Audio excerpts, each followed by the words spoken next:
이 시간을 인공지능의 겨울이라고 하고요. 인공지능의 겨울을 해소하기 위해서, 즉 딥러닝의 태동이 만들어지기 위해서 필요했던 두 가지 핵심적인 개념이 있습니다. 그것을 이제부터 공부를 할 텐데,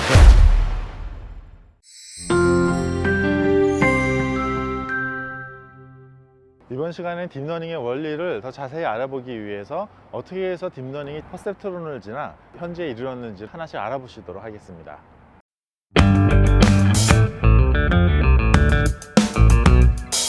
인공지능은 인간의 뇌처럼 작동하는 컴퓨터를 만들기 위해서 출발을 했습니다.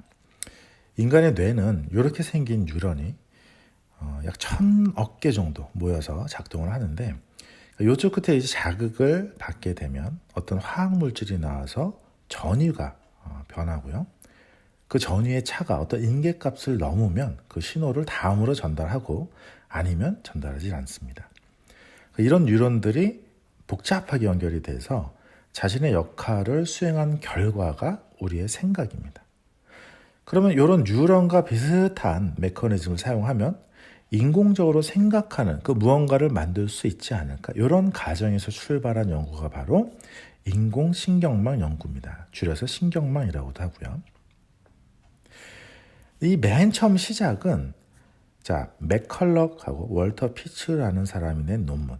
여기서 켜고 끄는 기능이 있는 신경을 활용해서 사람 뇌처럼 동작할 수 있겠다. 그런 장치를 만들 수 있겠다라는 그런 가능성을 제시한 것을 시작을 합니다. 이것을 미국의 신경생물학자 프랑크 로젠블렛이라는 사람이 실제 장치로 만들어서 선을 보이는데, 그 이름이 퍼셉트론입니다. 퍼셉트론은 이렇게 입력값을 여러 개 이제 받고요. 각각의 가중치가 있습니다. 이 가중치를 곱해서 또 이게 바이어스를 더해서 가중합을 만들고요. 이 값을 실제 데이터와 비교해서 틀리면 이것을 수정하고요. 맞으면 그대로 둡니다. 그래서 이 오차를 수정해서 가중치를 업데이트하기 때문에 학습을 할 수 있었던 개념이었고요. 그래서 학습을 할 수 있었기 때문에 인공신경망의 맨 처음을 이 퍼셉트론이라고 이야기를 합니다. 근데 이 퍼셉트론 문제가 하나 있었는데, 이렇게 데이터가 이런 데이터 그룹과 이런 데이터 그룹이 있을 때 이 두 개의 데이터를 구분하는 선을 그어주는 게 학습이라고 했죠. 근데 이 선이 여러 개가 나오는 겁니다. 이 조건을 만족하는 선이 여러 개 있기 때문에, 그래서 모델도 불안정해지는 겁니다. 이것을 해결하기 위해서 아달라인이라는 방법이 나오는데, 여기서 도입된 게 바로 경사관법입니다. 경사관법은 우리가 앞서서 배웠듯이 최적의 경계선을 그려주죠. 최적의 경계선을 그려주기 때문에 더 정확하고 주어진 값을 만족시키는 최적의 모델이 만들어지는 것입니다. 근데 여기서 이 경사관법 선형회귀, 리니어 리그레션을 썼는데, 이 부분을 이렇게 시그모이드로 바꿔서 도입을 한 개념이 바로 로지스틱 회귀 모델입니다. 그래서 퍼셉트론에서 아달라인이 나오고 그 다음에 시그모이드를 도입해서 로지스틱 회귀 모델이 나왔다는 것, 참고로 알아두시면 좋을 것 같고요. 근데 이렇게 해서 이때 중요한 개념들이 많이 나왔는데, 그래서 실제로 이게 동작을 하니까 이렇게 하면 잘만 하면 생각하는 기계도 만들 수 있겠다 싶었는데 문제가 생깁니다. 그 문제가 뭔지, 그리고 그 문제를 해결하기 위해서 뭘 어떻게 했는지가 신경망이 지금 어떻게 해서 딥러닝이 되었는지를 설명하는 핵심입니다. 이것만 정확하게 이해하면은 딥러닝의 원리편은 다 하는 겁니다. 그래서 지금부터 퍼셉트론이 넘어야 했던 문제와 이걸 해결하는 과정을 보여드리면서 신경망의 기본 개념을 확립을 해볼 텐데요. 먼저 이 그림을 보시면은 사각형 종이에 검은 점 2개, 흰 점 2개가 이렇게 놓여져 있는데요. 이 네 점 사이에 직선을 그어가지고 검은 점 2개와 흰 점을 따로따로 두 개의 그룹으로 각각 나눌 수 있을까요? 그룹을 나누는 선을 긋는 것이 중요하다고 했죠. 근데 이런 케이스는 아무리 선을 잘 그어도 검은 점 2개와 흰 점 2개를 따로따로 구분해서 나눌 수가 없습니다. 이것이 바로 XOR 문제라고 하는 건데요. XOR 문제는 논리 회로에 등장하는 개념입니다. 그래서 컴퓨터는 0하고 1을 입력해서 하나의 값을 출력하는 회로가 만들어지는데 이 회로를 게이트라고 합니다. 여기 지금 게이트, AND 게이트, OR 게이트, 그리고 XOR 게이트에 대한 값을 정리한 건데요. AND 게이트는 두 개의 값이 모두 1일 때 1, 그러니까 여기만 1이 되는 거죠. 자, 여기만 1이고 나머지 다 0입니다. OR 게이트는요, 둘 중에 하나라도 1이면 1. 그래서 자, 이렇게 두 개가 다 0일 때만 0이고 나머지는 다 1이 됩니다. 근데 XOR은 하나만 1일 때 1. 그래서 요 값이 1이고 이 두 개가 같으면 0이 나오는 그런 게이트인데 이 경우를 바로 우리가 좌표 평면으로 나타내 보면요. AND 게이트는 자, X1과 X2가 모두 1일 때, 자, 이렇게 1일 때 검은 점이라고 이렇게 표시를 하면은요. 자, 결과값이 1인 것을 검은 점이라고 표시를 하면은 X1과 X2가 모두 1일 때 검은 점, 나머지는 흰 점이 되므로 선을 이렇게 그을 수가 있습니다. OR 문제는요. 자, X1과 X2가 모두 0일 때만 흰 점이고 나머지는 검은 점이 되겠죠? 그렇게 해서 이렇게 그어주면 됩니다. 자, 그런데 X1과 X2 두 개가 하나만 1일 때 1인 그래프를 그렸더니 점을 찍었더니 이렇게 찍어집니다. 이것은 어떤 그래프로도 만족시킬 만한 선을 그을 수 없다는 거죠. 이게 그 당시 MIT 교수였던 마빈 민스키 박사가 이제 논문으로 발표한 내용인데 퍼셉트론이 인공신경만이 됐다가 그게 인공지능이 되겠다라고 생각했던 그 당시 사람들한테 그게 쉽지 않다라는 걸 알려주게 됩니다. 그러니까 알고 보니까 이 간단한 XOR 문제도 선을 못 긋는다면 이게 왜 중요하냐면 이 복잡한 결정들을 흉내내는 모델을 만들 수 없게 된다는 뜻입니다. 그래서 여기 정리를 좀 다시 해보면은요. 월터 피치랑 맥컬럭이라는 이 두 사람이 사람의 뇌처럼 만들 수 있다는 가능성을 제시했고 여기에 학습을 더해서 퍼셉트론이 만들어졌죠. 그다음에 경사광법을 더해서 아달라인이 만들어졌고 근데 이것이 XOR 문제를 풀 수 없다라는 문제 제기에 의해서 어려움을 만나게 됩니다. 이때 이것을 그래도 아달라인이 가지고 있는 그 경사광법이라든지 경계를 그어주는 이 부분을 더 파고들어서 이것을 더 발전시켜낸 형태가 바로 서포트 벡터 머신이고요. 또 하나 리니어, 그러니까 선형 회귀에서 시그모이드 함수를 써서 로직 회귀가 나왔고요. 그래서 아달라인이 계속해서 쓸만한 걸 발전시키자라는 그룹에 의해서 이런 좋은 머신러닝 방법들이 만들어집니다. 그런데 한 그룹은 계속해서 끝까지 한번 해보자라고 했던 그룹이 있는데 이 그룹이 만들어낸 게 결국은 딥러닝입니다. 제프리 힌튼 교수를 비롯해서 많은 사람들이 여기에 기여를 했고요. 근데 이 연도를 보시면 1967년에 민스키 교수 팀이 제안을 했던 XOR 문제를 해결하는데 1986년까지 이렇게 긴 시간이 필요했습니다. 이 시간을 인공지능의 겨울이라고 하고요. 인공지능의 겨울을 해소하기 위해서, 즉 딥러닝의 태동이 만들어지기 위해서 필요했던 두 가지 핵심적인 개념이 있습니다. 그것을 이제부터 공부를 할 텐데 하나는 다층 퍼셉트론이고요. 또 하나는 5차 역전파입니다. 다층 퍼셉트론은 이 XOR 문제가 제기가 됐을 때 바로 제안이 됐는데 그 XOR 문제를 해결할 수 있다는 것 외에도 필요했던 여러 가지 문제점들을 아직 해소하지 못했었습니다. 그걸 해결한 것이 바로 이 제프리 힌튼 교수 그룹의 이제 5차 역전파가 되는데요. 먼저 다층 퍼셉트론에 대해서 한번 자세히 알아보도록 하겠습니다.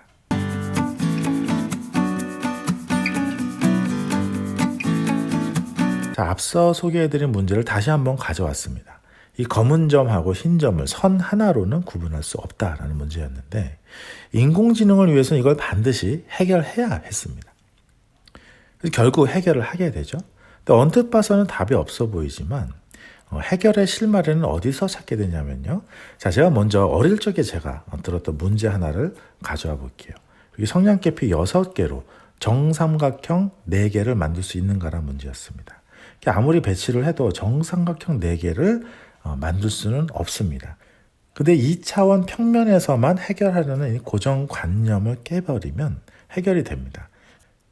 자, 이렇게 피라미드 모양으로 쌓으면 해결이 되는 거죠. 그래서 인공지능 학자들도 이 XOR 문제를 반드시 극복을 해야 됐는데 그래서 그들은 이런 아이디어를 냅니다. 자, 종이를 휘어준다는 건데요. 종이를 휘어준다는 건 무슨 얘기냐면은 주어진 구조를 다시 바꿔서 두 개의 퍼셉트론을 한 번에 계산할 수 있게끔 해준 겁니다. 이것을 가능하게 만드는 아이디어가 바로 은닉층을 만드는 거였습니다. 자, 한 번에 두 개의 퍼셉트론을 가능하게 하기 위해서 이렇게 은닉층이 만들어집니다. 자, 여기 보시면 파란색 라인이 만드는 하나의 퍼셉트론이 있고 빨간색 라인이 만드는 또 하나의 퍼셉트론이 있고요. 이 두 개의 결과값을 이용해서 자, 다시 한번 퍼셉트론이 가동이 됩니다. 이렇게 해서 이 중간 과정 은닉층을 포함시키니까 자, 두 개의 퍼셉트론을 동시에 계산을 할 수가 있게 되었고 이것이 XOR 문제를 해결하게 해줍니다. 표로 정리를 다시 한번 해보면 이렇습니다. 자, 이렇게 XOR 문제가 주어졌습니다. 우리가 하나만 1일 때 1을 가지는 이 결과값을 만들고 싶은데 이것이 선을 그어서 하나의 선을 그어서 해결이 안 되기 때문에 일단은 이 x1, x2 값을요. 자, 이렇게 이쪽에 하나 보내고 여기에 하나를 보내는 겁니다. 그래서 여기에서는 자, NAND라고 하는 하나라도 0이면 1이 되게끔 그래서 하나라도 0이면 1이 되게끔 하나라도 0이면 이 세 개가 다 1이 되겠죠? 그래서 이 얘기는 0이 되고요. 자, 이쪽은 OR 게이트를 이용해서 두 개 중 한 개라도 1이면 1이 되게끔 그래서 이 세 개가 1이 되고 나머지가 0이 되는 거죠. 이렇게 해놨더니 좌표 평면상에서 그어놓으면 이렇게 자, 선을 그어서 구분할 수 있는 두 개의 새로운 퍼셉트론이 만들어지는 겁니다. 그 다음에 이 결과값 1과 결과값 2를 모아서 자, 이렇게 위치를 시킵니다. 그리고 나서 여기에서 AND 게이트를 이용해서 두 개 모두 1일 때 1이 되는 값을 찾았더니 자, 여기가 1이 되고요.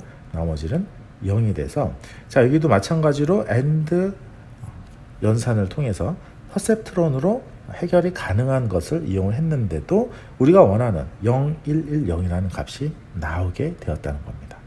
처음에 우리가 주어진 값을 중간에 자, 이러한 은닉층을 넣어줬더니 자, 이렇게 결과값을 구할 수 있었다. 이게 바로 다층 퍼셉트론, 은닉층을 포함해서 해결을 하게 만드는 방법이었습니다. 이 다층 퍼셉트론이라는 것을 그림으로 다시 한번 나타내면 자, 이렇게 되는데요. 자, 이 그림은 아주 이제 자주 보게 될 겁니다. 중요한 그림인데요. 보시면은 이 X값하고 그 다음 Y값 사이에 은닉층이 생겼습니다. 은닉층에 들어가 있는 중간 정거장 역할을 하는 것을 노드라고 불러서 우리가 N1, N2라고 표시를 했는데요. 이 X1에서 N1으로 오기까지 자, 이렇게 가중치를 이렇게 하나가 있겠고요. X2에서 X1으로 오기까지 여기 가중치가 또 하나 있겠죠. 그 다음 X1에서 N2로 오는 가중치, 그 다음 X2에서 N2로 오는 가중치, 이렇게 해서 4개의 가중치가 존재를 하고요. 그 다음 N1의 바이어스, N2의 바이어스 해가지고 2개의 바이어스가 존재하는 것이 첫 번째 단계에서 필요합니다. 그 다음에 이 은닉층에서 출력층으로 넘어갈 때 또 하나의 퍼셉트론이 만들어지므로 이렇게 가중치 2개가 또 필요하겠죠. 그 다음에 여기에 바이어스를 포함을 해서 또 계산을 해주면 이 값이 나오게 됩니다. 자, 이런 형태의 은닉층을 만들고 났더니 우리가 구해야 하는 것은 자, 여기 4개의 가중치와 여기 2개의 가중치, 그래서 6개의 가중치와 자, 6개의 가중치와 그 다음 바이어스가 여기 2개가 있고 여기 하나가 또 있죠. 그래서 바이어스가 3개가 필요한 이것을 우리가 구하면 되는 겁니다. 자, 앞서 우리가 최소 제곱법을 이용해서 먼저 정답을 알아봤듯이 자, 먼저 정답에 해당하는 가중치와 바이어스를 주면 이렇습니다. N1, 즉 노드 1으로 향하는 가중치는 모두 마이너스가 2가 되게끔, 그 다음 N2, 노드 2로 오는 것은 모두 2가 되게끔 설정을 하고요. N1, 노드 1에서의 바이어스는 3, 노드 2에서의 바이어스는 마이너스 1로 하고 나서 두 번째 가중치는 1로, 그 다음 바이어스 마이너스 1로 하고 나서 계산을 하면은요. 자, 그 계산 결과는 이렇게 나옵니다. 자, X1, X2는 자, 이렇게 주어졌고요. 그 다음 노드 1, 노드 2에 들어오는 값을 계산을 한 겁니다. 먼저 자, 노드 1으로 들어오는 값을 먼저 볼까요? x1에서 가중치 1, 1, x2에서 가중치 2, 1이 곱해지는데 이 값이 두 개 다 마이너스 2, 마이너스 2였죠. 그래서 0, 0, 그 다음 1, 1에서 오는 값이 마이너스 2, 마이너스 2다라는 거. 그 다음에 x2에서는 자 마찬가지로 0, 1, 0, 1이 들어오겠죠. 0, 1, 0, 1이 들어오고 가중치는 모두 마이너스 2였습니다. 마이너스 1을 하고 나서 그 다음 더해줄 때 n1에 있는 가중치의 값을 우리가 3이라고 했었죠. 그래서 3을 더해준 겁니다. 그렇게 하고 나서 요 앞에 시그모이드를 취하라고 되어 있죠. 시그모이드를 취해서 이것이 0보다 크면 1에 가깝고 0보다 작으면 0에 가깝게끔 바꿔주겠습니다. 그럼 그냥 단순히 계산을 해보면 여기가 0이 되겠고 여기도 0이 되고 3이 되죠. 그럼 1에 가깝다. 맨 밑에 이 부분 보시면 여기 마이너스 2고 자 여기도 마이너스 2인데 더해서 마이너스 4입니다. 여기 3을 더하니까 마이너스 1이죠. 그럼 0에 가깝다. 그래서 1 나머지 계산하면 1, 1, 1, 0이 됩니다. n2의 값도 마찬가지입니다. x 값이 들어오는 거, 그 다음 가중치, 그 다음 바이어스를 해서 계산을 해주고 0에 가까운지 1에 가까운지를 시그모이드 계산을 해주면 0, 1, 1, 1이 됩니다. 그 다음에 이 결과값 두 개를 가지고 우리가 퍼셉트론을 한 번 더 가동을 했을 때 가중치를 1하고 1로 뒀기 때문에 또 바이어스 마이너스 1로 뒀기 때문에 자 1, 그 다음 1, 그 다음 가중치 바이어스 마이너스 1 이렇게 해서 이 값이 0, 1, 1, 0이 됩니다. 그래서 우리가 원했던 자, 0, 1, 1, 0으로 변한 것을 알 수가 있습니다. 이것을 한번 파이썬 코드로 바꿔보면서 은닉층이 정말로 퍼셉트론 문제를 해결하는지 코드로 한번 확인을 해보겠습니다.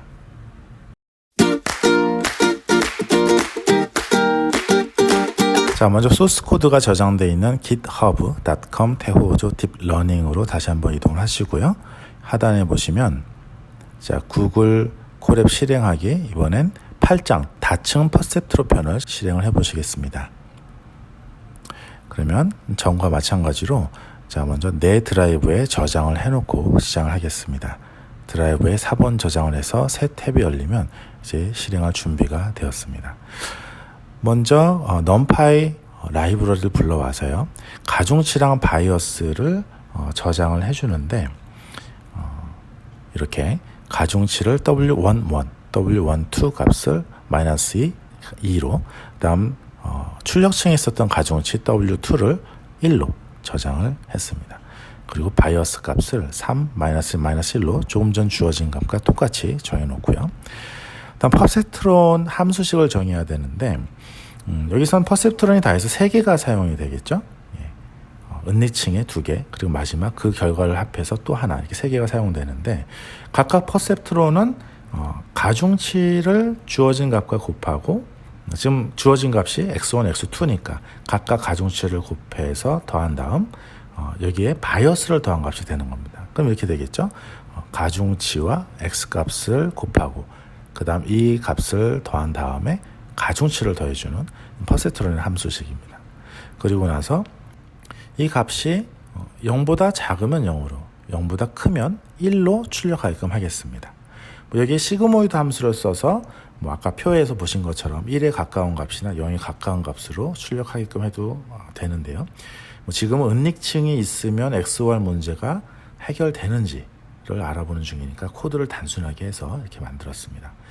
그럼 이 식이 3개가 필요한데 자, 이 3개가 결국은 이 퍼셉트론 함수를 써서 선을 긋는 겁니다.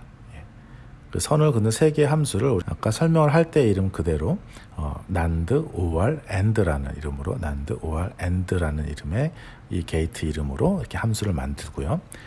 그 안에 식은 이렇게 MLP라고 아까 정해준 그 퍼셉트론 함수를 그대로 쓰되 각각의 값을 x1과 x2 그리고 가중치를 자 여기서 NAND에서는 W11 그 다음 바이어스 1 그 다음 OR 게이트에서는 W12 그 다음 바이어스 2 AND 게이트는 그 두 개를 합해서 W2와 바이어스 3를 지정을 했었죠.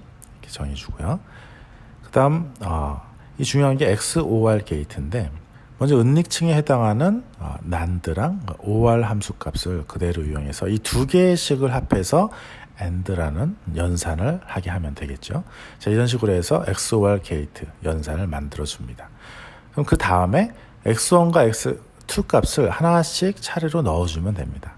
이 최종 값을 이렇게 넣어줘서 출력을 하면은 자, 이 값이 입력값과 출력값이 이렇게 나오게 되겠죠. 자, 위에서 자, 이렇게 시작을 해보면은요.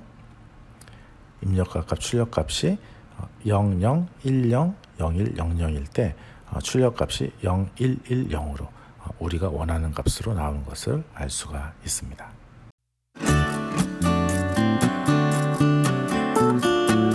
앞서 우리가 XOR 문제를 은닉층을 이용해서 해결을 했습니다. 근데 우리는 가중치와 바이어스를 미리 주고 그것을 통해서 코드를 만들어 보면서 어떻게 해서 은닉층의 역할을 하는가를 알아봤을 뿐이지 모델링을 한 건 아니죠. 그래서 우리가 원하는 건 원리학습편에서 배웠듯이 회귀 모델을 이용해서 데이터를 이용해서 스스로 가중치와 바이어스를 찾아가게끔 하는 그 방법을 우리가 알아내야 됩니다. 첫 번째 우리가 했었던 경사하강법은 이렇게 경사하강법을 이용해서 가중치 두 개를 수정하면 되는 거였는데, 자, 지금 우리가 맞닥뜨린 문제는 뭐냐면요, 가중치가 요 한 그룹이 있고 여기 또 한 그룹이 있고 두 그룹이 있다는 겁니다. 경사하강법을 이용하려고 해도 어떻게 이 두 개의 가중치를 다 수정할 것인가 라는 것에 대한 해결책이 나오지가 않았었는데, 5차 역전파라는 건 뭐냐면 그걸 해결한 겁니다. 그러니까 먼저 첫 번째 이 순전파라고 해서 임의의 가중치와 바이어스를 가지고 첫 번째 먼저 진행을 합니다. 그러면 이렇게 출력값이 나오겠죠. 이 출력값을 이 실제값하고 비교를 해서 오차를 구하게 됩니다. 자, 실제값과 비교를 해서 오차를 구해서 오차가 작아지는 방향으로 우리가 업데이트를 해야 되는데, 기존에 우리가 배웠던 경사하강법으로는 자, 여기에 있는 이 W31 예를 들어서 이 오차를 수정할 수가 있습니다. 이 아웃풋 값과 실제 값을 비교한 오차를 이용해서 자, 요 W31에 대하여 편미 부분을 하면 됐었죠. W31에 대한 편미분 값이 나오면 되는데, 문제는 이 첫 번째 층을 그렇게 해서 오차를 수정을 한다고 해도 2층에 있는 오차를 수정하기 위해서는 자, 여기서 실제값과 비교해서 나온 그 오차가 여기선 존재하지 않는다라는 게 문제가 있습니다. 은닉층은 밖으로 드러나지 않기 때문에 자, 실제값하고 비교하고 출력값하고 비교해서 우리 오차를 정해야 이 가중치를 어느 정도 어떻게 조정할지를 정할 수 있는데, 은닉층은 숨어있는 값이기 때문에 알 수가 없다는 게 문제였어요. 그래서 이것을 해결하기 위해서 자, 이 W11에 영향을 주는 아웃풋 값이 어딘가를 한번 따져보면은 자, 이게 이렇게 와서 YO2에도 영향을 줬고 그 다음 이렇게 와서 YO1에도 영향을 줬죠. 그래서 W31 같은 경우는 YO1 하나만 생각을 해서 편미분하면 됐지만 W11 같은 경우는 이 YO1과 YO2 두 개를 모두 계산을 해서 편미분을 해줘야 된다라는 결과가 나오게 됩니다. 그렇게 해서 식이 물론 더 복잡해지겠죠. 그런데 역시 경사하강법의 기본 원리인 편미분을 이용해서 구할 수 있다라는 거고요. 그 복잡한 과정을 정리를 하면은요, 자, 이런 식이 나옵니다. 자, 요 두 식이 주어지기까지는 심화학습편에 자세하게 정리를 해놨는데, 여기서는 일단 개념을 이해하고 넘어가는 걸 목표로 해서요. 이 편미분을 한 결과값을 보니까, 자, 요 빨간색 줄 쳐진 부분만 보면은요, 자, 아웃 곱하기 1-아웃. 여기도 자, 아웃 곱하기 1-아웃이라는 형태가 됩니다. 이 형태를 델타식이라고 합니다. 델타식이라고 하는데요. 자, 요 델타식을 이용하면은 이 은닉층의 숫자가 더 많아져도, 즉 첫 번째, 두 번째 말고 세 번째, 네 번째 가중치를 해도 델타식에 의해서 아웃, 1-아웃이라는 형식으로 구해지더라라는 것을 발견한 겁니다. 깊은 층의 편미분도 계산도 우리가 할 수 있기 때문에 층이 많아져도 은닉층의 오차를 수정할 수 있는 방법이 된 겁니다. 이것이 바로 딥러닝의 태동을 가지고 오는 5차 역전파의 탄생입니다. 그런데 아직까지 해결되지 않은 문제가 하나 있습니다. 뭐냐면요. 이렇게 수많은 층을 쭉 연결해서 하게 되면은 더 정확하고 더 확실한 모델링이 가능할 것 같았는데 이 출력층을 비교해서 오차를 만들어서 이 뒤로 쭉 가다 보니까 이 중간중간 층마다 이 층을 만날 때마다 편미분을 한 번씩 해줘야 되는 겁니다. 그럼 편미분을 한 번 할 때마다 우리가 아까 계산했듯이 시그모이드 값이 이 안에 포함이 되어 있기 때문에 시그모이드를 이용해서 편미분을 해야 되고 그럼 시그모이드 함수를 미분할 경우에 문제가 최대치가 0.25가 된다는 겁니다. 하나씩 뒤로 넘어갈 때마다 0.25를 곱해주는 셈이 됩니다. 그러다 보니까 이 앞으로 올수록 점점 더 가중치를 수정할 힘을 잃어버리는 겁니다. 1보다 작은 값을 계속해서 곱하니까 여러 층을 거칠수록 점점 기울기가 사라져서 가중치를 수정하기가 어려워지는 문제가 생깁니다. 이것을 기울기 소실 문제라고 하는데 이것을 해결하기 위해서 새로운 활성화 함수가 나옵니다. 우리가 지금까지 배운 활성화 함수는 시그모이드밖에 없었는데 가장 중요한 것부터 설명을 드리면 렐루 함수라는 것을 제안을 하면서 딥러닝은 탄력을 받게 됩니다. 이 렐루 함수는 뭐냐면요. x가 0보다 작을 때는 모든 값을 0으로 처리를 하고 0보다 크면 무조건 1로 처리를 하라는 겁니다. 그 x가 0보다 크기만 하면 미분값이 1이 되죠. 그럼 활성화 함수로 렐루를 쓰면은요. 여러 번 오차 역전파가 일어나도 맨 처음 층까지 값이 1이 남아있게 됩니다. 어딘가에는 여기서 만약에 소실이 된다고 하더라도 이렇게 쭉 타고서 이렇게 가서 여기에 이 부분은 1 값으로 살아있게 되는 겁니다. 그래서 이 값의 수정이 가능해지고 마찬가지로 이 값도 여러 번 반복을 왔다 갔다 하다 보면은 수정이 되게끔 결과가 나타나더라는 겁니다. 그래서 더 깊은 층을 쌓아 올리는 것이 가능해지게 됩니다. 활성화 함수는 그렇게 해서 이 기울기 소실이라는 문제를 해결하는 중요한 키워드가 되고요. 그 이후로도 여러 과학자들이 연구를 해서 위아래로 더 길게 늘어뜨리는 하이퍼볼릭 탄젠트 함수라든지 좀 0으로 이렇게 꺾어진 이 부분을 좀 완화시켜서 이렇게 완화시켜서 만드는 소프트 플러스 함수라든지 여러 가지 활성화 함수를 만들어내면서 점점 더 기울기 소실 문제를 해결하는 방향으로 나아가게 되는 겁니다. 그리고 우리는 또 하나 이제 알아야 될 게 뭐냐면요. 이 경사하강법을 적용하려고 하다 보니까 계산이 너무 복잡해지고 많아진다는 단점이 있습니다. 모든 가중치를 수정하려다 보니까 계산량이 너무 많아져서 이 점을 보완하는 고급 경사하강법이 하나씩 등장을 하기 시작합니다. 먼저 확률적 경사하강법 SGD라고 써주면 확률적 경사하강법을 쓰게 되는데요. 그래서 보통은 우리가 텐서플로 앞서 잠깐 다뤘을 때 GD가 아니라 SGD를 썼던 것이 이 확률적 경사하강법입니다. 그냥 모든 데이터가 아니고 랜덤하게 추출한 일부 데이터만 사용해서 이렇게 천천히 최적화를 향해서 가던 것이 빨리빨리 움직이고 이 올바른 방향으로 진행을 하면서 결국 최적화를 만나게끔 하는 게 확률적 경사하강법입니다. 빠르게 전진하게 만드는 거고요. 그래서 여기서 어디로 가는지 그 방향을 지그재그로 너무 이렇게 왔다 갔다 하지 않게끔 어떤 이전에 갔던 방향을 고려해서 다음 방향을 고려하는, 그래서 관성의 방향을 고려해서 진동하고 이 폭을 줄이는 효과를 낸 게 바로 모멘텀입니다. 그리고 진동의 폭을 줄이는 것뿐 아니라 이동하는 보폭을 조금 더 보완을 해서 아다그라드라는 것을 만들었고요. 이 모멘텀은 네스테로프 모멘텀이라고 해서 모멘텀이 이동시킬 방향으로 미리 이동해서 불필요한 이동을 줄이게끔 하는 새로운 개념이 더해지고, 그 다음 RMS 프롭이라고 해서 이 아다그라드의 보폭을, 민감도를 조금 더 보완한 방법이 새로 나오게 됩니다.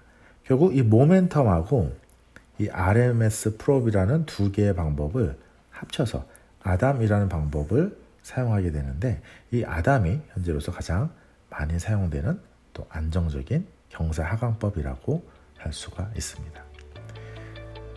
이렇게 해서 텐서플로우에서 사용되는 대부분의 개념하고 용어를 우리가 배운 겁니다. 이제부터 여러분들이 텐서플로우를 활용해서 모델링을 할 준비가 되었습니다. 다음 시간에 텐서플로우를 이용한 모델링을 시작하도록